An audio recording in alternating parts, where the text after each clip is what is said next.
تمہارا پالا کس سے پڑا ہے؟ اس فضل حق خیر آبادی کو دیکھو، رحمت اللہ علیہ، مولانا فضل حق خیر آبادی رحمت اللہ علیہ نے فرمایا کہ راشٹریتا اور بھارت کا پریم سروتم ہے۔ اے تن کے گولے من کے کالے، اے تن کے گورے من کے کالے انگریزوں، تم اگر ہمارے بھارت کی مہیلا اور ہماری بہنوں کے سر کا سندور چھینو گے، ہم تمہاری گردنوں کو الگ کر دیں گے۔ انگریزوں کو یہ جذبہ، آج لوگ راشٹریتا کی بات کرتے ہیں، آج راشٹر پریمی کے نام پر کوکر بیچے جا رہے ہیں، صابن بیچے جا رہے ہیں، شربت بیچی جا رہی ہے۔ ایک صاحب اپنے گھٹنے کا آپریشن جرمنی میں کرواتے ہیں اور پورے دیش کو کہتے ہیں اس کا موتر پی لو تو شتر ہو جاؤ گے۔ کیا بھینکر پرستھتی، کیا وچتر پرستھتی، کیا حالات، کیا صورتحال ہے۔ یہ کون سی انٹرنل ہیڈن کانسپریسی چل رہی ہے ہمارے ملک میں؟ کیا ہماری ذمہ داری نہیں ہے کہ اگر کوئی بھائی ہمارا ڈوب رہا ہے تو ہم اسے بچا لیں؟ ہم اس کی ذات دیکھے بغیر، وہ ہمارا بھائی ہے، چاہے وہ ہندو بھائی کیوں نہ ہو، وہ ہمارا پڑوسی ہے، ہمارا انسانی بھائی ہے۔ جب تک ایک مسلمان کسی ندی کے کنارے ہے، وہ کسی دوسرے بھائی کو ڈوب کر مرنے نہیں دے گا انشاءاللہ۔ مگر اصل تو محبت کی جڑ میں مٹھا ڈالنے کا کام ہمارے ہی میڈیا والے کر رہے ہیں، سبھی لوگ نہیں۔ ہم بھی جانتے ہیں کہ ہم کو بھی رہنا ہے، مگرمچھ سے بیر کیسی۔ مگر یہ ہمارے میڈیا بھائیوں کو بھی سوچنا چاہیے کہ اسنو پاؤڈر کریم لگا کر آتے ہیں، اتنے خوبصورت لگتے ہیں اینکر صاحب، اچانک بھینکر کیوں بن جاتے ہیں؟ وہ ایک صاحب بیٹھے ہوئے ہیں، وہ ٹی وی پہ جب آتے کہتے پوچھتا ہے بھارت، ان کو پتہ ہی نہیں کہ ان پر تھوکتا ہے بھارت، پتہ ہی نہیں بیچارے کون سی دنیا میں رہ رہے ہیں۔ کاش کہ ہمارے میڈیا بھائی، ہم ہی نہیں کہتے کہ ہمارا سپورٹ کرو، ہم ہی نہیں کہتے، ہم کہتے اگر مسلمان نے چوری کی ہے تو اس کو چور بتاؤ، مسلمان مت بتاؤ۔ ایسے نام نکالو گے تو معاف کرنا، تمہارے گھر کی پوری بھیدی نکل جائے گی۔ ہم تو چاہتے ہی ہیں کہ بھارت میں چور کی سزا ہاتھ کاٹنے کی شروع ہو جائے، لیکن یہ ہمارے ہاتھ میں نہیں ہے۔ ہماری سرکار چاہے گی تو کر سکتی ہے، ہماری پارلیمنٹ چاہے تو کر سکتی ہے کہ بھائی چور کی سزا ہاتھ کاٹنا ہو جائے، لیکن میں جانتا ہوں یہ کام کبھی نہیں ہوگا، کیونکہ ایسا ہونے سے خطرہ ہے کہ ہمارا پیارے ملک کے آدھے لوگ کہیں لولے نہ ہو جائیں۔ مجھے اس بات کا بھی ڈر ہے۔ ہم نہیں چاہتے کہ منتری جی لولے نظر آئیں، ہم نہیں چاہتے کہ مہامہم، خیر یہ اونچی باتیں ہوگی، میں چھوٹا آدمی ہوں، لیکن ایک دیش کے ناگرک ہونے کی حیثیت سے تو ہمیں کہنی چاہیے۔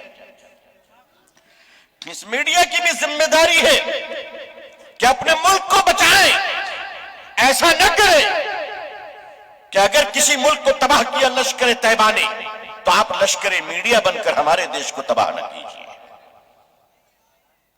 آئیے ان چیزوں کو بنیادی طور پر سمجھنا ہے۔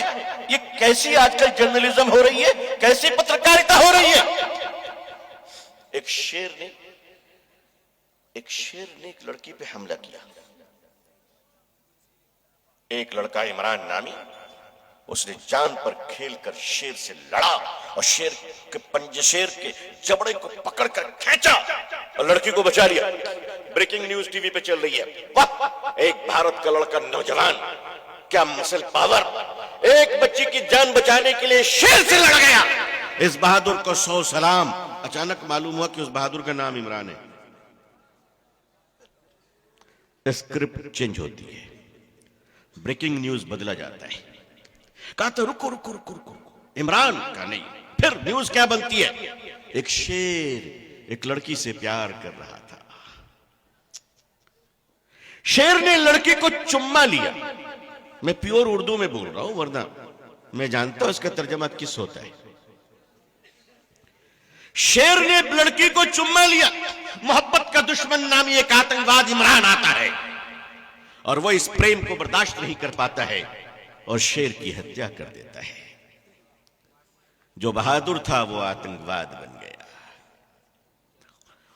جس نے جان بیچ کر جان پہ جان کو داؤں میں لگا کر اور جان پر کھیل کر کسی کی جان بچائی، تم صرف اس لیے اس سے نفرت کرتے ہو کہ اس کا نام مسلمان ہے۔ تمہیں پتہ نہیں ہے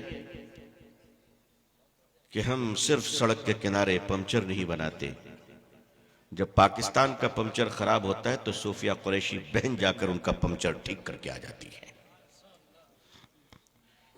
اس ملک کی تاریخ کو بدلنے کی کوشش کی جا رہی ہے، اس ملک کے اتہاس کو بدلا جا رہا ہے، اس ملک کو پیچھے اندھکار کی طرف لے جایا جا رہا ہے، اور یہ صرف اس لیے کیا جا رہا ہے کہ وہ جس کا قد چھوٹا ہے وہ لاشوں پہ کھڑا ہو کر اپنی قد کو بڑا کرنا چاہتا ہے۔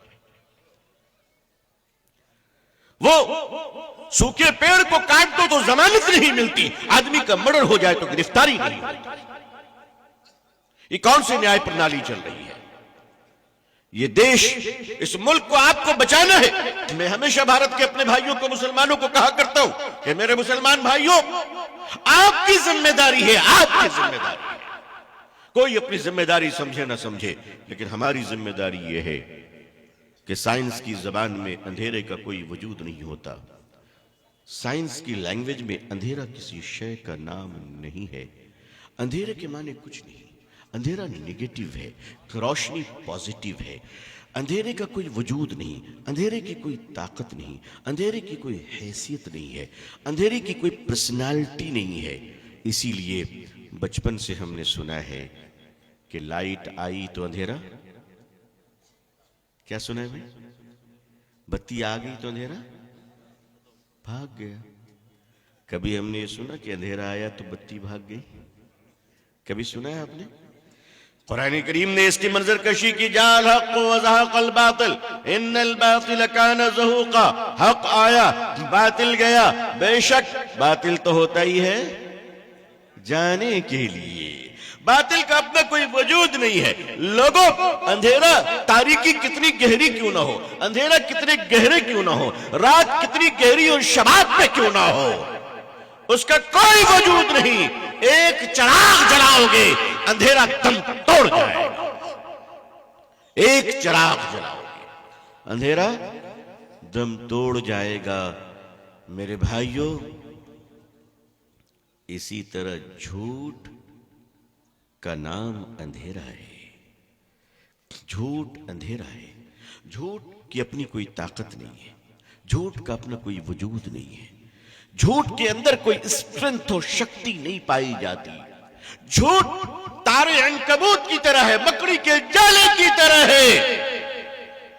جس طرح اندھیرا، اندھیرے کی اپنی کوئی طاقت نہیں تو پھر اندھیرا کہتے کس کو ہے؟ اندھیرے کی اپنی کوئی طاقت نہیں تو پھر اندھیرا کہتے کس کو ہے؟ تاریکی کا کوئی وجود نہیں تو پھر تاریکی کہتے کس کو ہے؟ ڈارکنیس کی کوئی حیثیت نہیں تو ڈارکنیس کہتے کس کو ہے؟ اندھکار کی اگر کوئی شکتی نہیں تو اندھکار کہتے کس کو ہے؟ عزیزان ملت، اندھیرا نام ہے روشنی کی غیر موجودگی کا،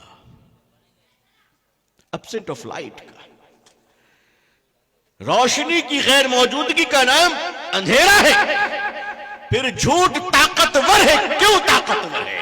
اس لیے طاقتور ہے کہ سچ کی غیر موجودگی کا نام جھوٹ ہے۔ سچ کے لوگ جتنے کمزور ہوں گے، جھوٹ کے کینسر پیشنٹ اتنے پہلوان بنتے چلے جائیں گے۔ غنڈوں میں، اتیاچاریوں میں، ظالموں میں، بدماشوں میں، راؤڈیز میں ان کی کوئی طاقت نہیں ہے، کوئی طاقت نہیں۔ اصل میں شریف لوگوں کی خاموشی بدماشوں کو طاقتور بنا دیتی ہے۔ ایماندار لوگوں کی غیر موجودگی بے ایمانوں کو اپنی مارکیٹ چلانے کی پرمیشن اور اجازت اور لائسنس فراہم کرتی ہے۔ سماج کے اچھے لوگوں کی ذمہ داری ہے کہ وہ اپنی تئی، اپنے حصے کے چراغ کو جلائیں۔ وہ یہ نہ کہیں کہ میرے یہ کرنے سے کیا ہوگا، وہ نہ کہیں کہ میرے ایک سے کیا ہوگا۔ عزیزان ملت، ایک سے کیا ہوگا میں آپ کو بتانا چاہتا ہوں۔ ایک طرف 99 لوگ غلط ہیں۔ کتنے لوگ غلط ہیں؟ 99 لوگ غلط ایک طرف کھڑے ہیں۔ ایک آدمی صحیح اکیلا کھڑا ہے، اکیلا۔ 99 زیادہ، ایک زیادہ ہے، obviously 99 زیادہ ہے۔ ابھی یہ ایک اکیلا تنہا آدمی کہے کہ ایک میرے ادھر رہنے سے کیا فرق پڑے گا؟ فرق پڑے گا۔ تم جب تک ادھر کھڑے رہو گے وہ 99 سے 100 کا ہنسا پورا نہیں کر سکتا، وہ سینچری نہیں بنا سکتا، اس کو 100 اور سینچری بنانے کے لیے تمہاری ضرورت ہے، تم اکیلے کھڑے رہو گے وہ 99 ہو کر بھی 100 نہیں ہو پائیں گے۔ آپ یہ کام کر سکتے ہیں، آپ کی یہ طاقت ہے، آپ تنہا کافی ہیں۔ عزیزان ملت، خاموش دریا میں ایک پتھر مار کر تو دیکھو، اس سے ایک لہر ضرور پیدا ہوگی، یہ الگ بات ہے کہ وہ لہر ہمیں نظر نہ آئے، مگر ایک لہر پیدا تو ضرور ہوتی ہے۔ اچھے لوگوں کی اچھائیاں کبھی مٹتی نہیں ہے، کبھی نہیں مٹتی ہے۔ عزیزان ملت، مسلمان اپنی خوبیوں کو چھپا کر رکھا ہے، مسلمان اپنی صلاحیتوں کو پیچھے کی طرف لے جا رہا ہے۔ نہیں میری قوم کے لوگوں، تم کل بھی بہادر تھے، تم آج بھی بہادر ہو۔ دیکھو تمہیں دینے کے لیے میرے پاس کچھ نہیں ہے سوائے ایک آئینے کے ٹکڑے کے، میں وہ آئینے کا ٹکڑا لے کر آیا ہوں تمہیں یہ بتانے کے لیے، او میری قوم کے لوگوں، اپنی شکل کو آئینے میں دیکھ لو، تم خرگوش کے بچے نہیں، تم تو شیر کی اولاد ہو۔ تم دیکھتے کیوں نہیں ہو اپنے آپ کو؟ تم دیکھتے کیوں نہیں ہو؟ میں ایک آدمی کی بات کر رہا ہوں، ایک آدمی تنہا کافی ہے پورے جگت کو روشن کرنے کے لیے۔ اے حضور صلی اللہ علیہ وسلم کی پیاری امت کے لوگوں، مایوس مت ہونا، یہ کام تمہارا نہیں ہے، یہ کام تمہارا نہیں ہے۔ نہ تم نفع کے دیوانے ہو، نہ نقصان پر ڈرنے اور مرنے والے ہو۔ یاد رکھو مسلمانوں، حضور صلی اللہ علیہ وسلم کا ارشاد مبارک ہے، جس مبارک ارشاد کے ترجمے کا مفہوم یہ ہے کہ مسلمانوں کو نفع ہو تو بھی فائدے میں ہے، اور اگر مسلمان کو نقصان ہو جائے تو بھی وہ فائدے میں ہے۔ صحابہ نے عرض کیا یا رسول اللہ صلی اللہ علیہ وسلم، پروفٹ میں فائدہ تو نظر آتا ہے لیکن لاس میں، نقصان میں فائدہ کیسے ہے؟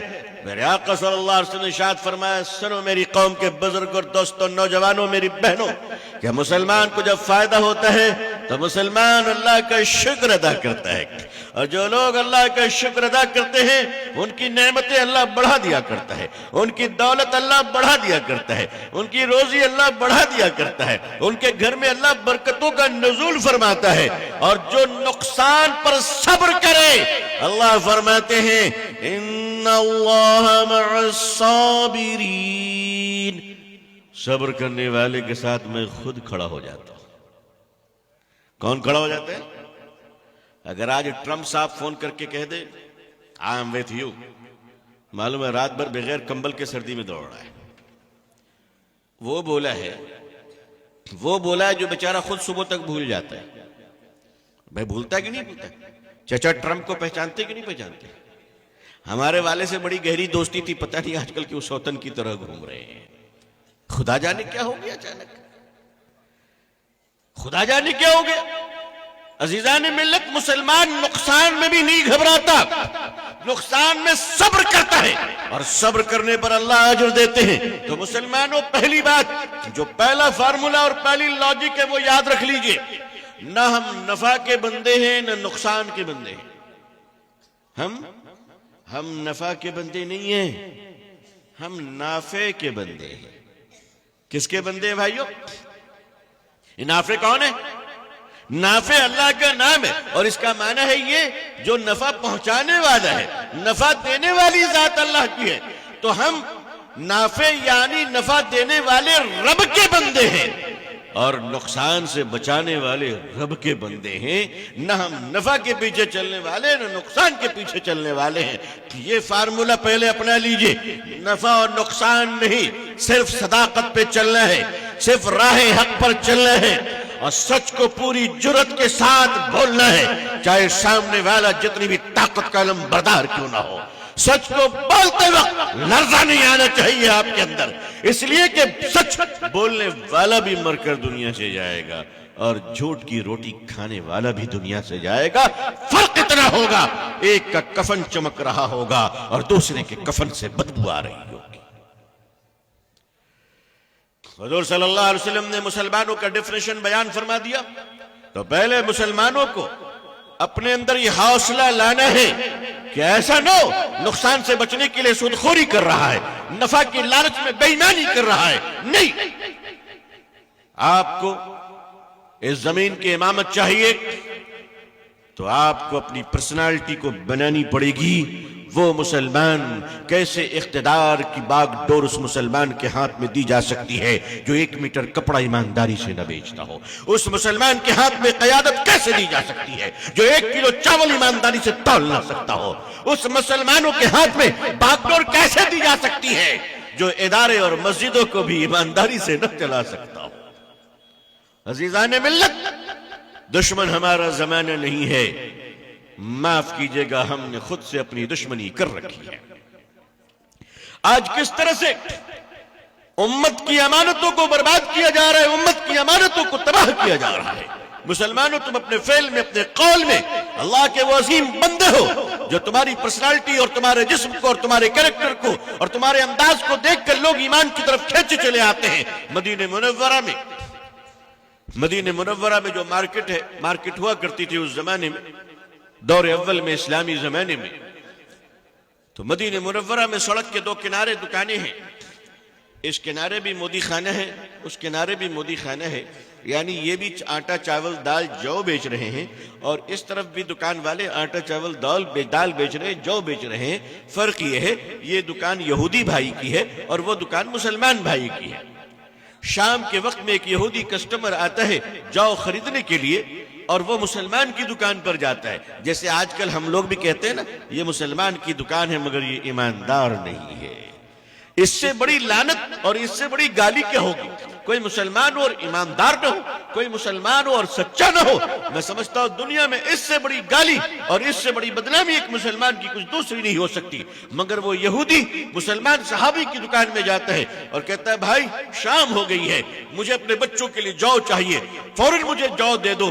وہ مسلمان صحابی اپنے کسٹمر کو ویلکم کرتے ہیں، مسکرا کر کہتے ہیں بھائی آپ کیسے ہو؟ انہوں نے کہا میں بالکل ٹھیک ہوں، مجھے جلدی دیجیے.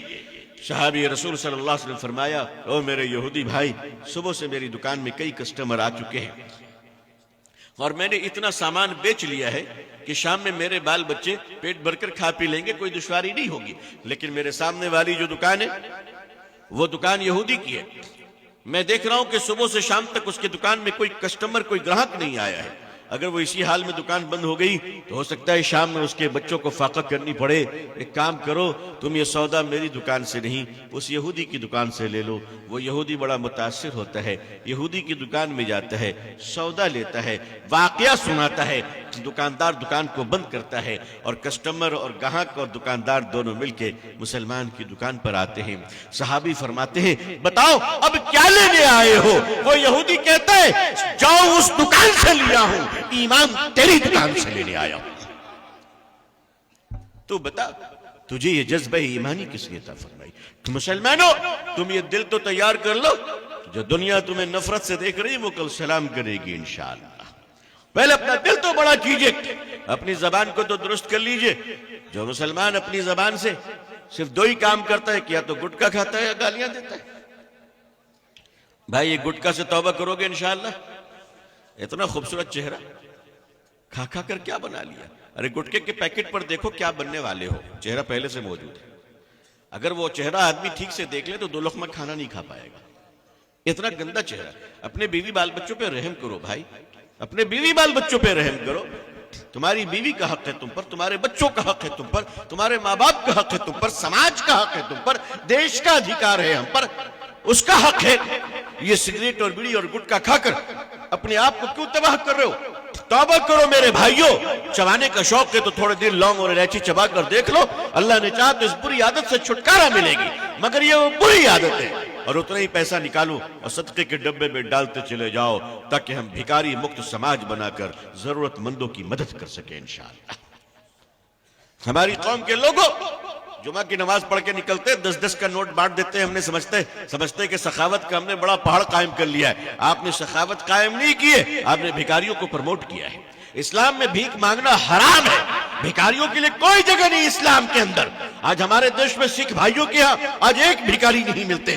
ہمارے ملک میں مسلمانوں نے ایک جماعت ہے بہرہ جماعت, انہوں نے اپنی جماعت میں سے سارے بھکاریوں کو خوشحال بنا دیا. ان کے یہاں کوئی بھکاری نہیں. ہمارے یہاں مسجد بنتی ہے تو بھکاری سب سے پہلے پہنچتا ہے.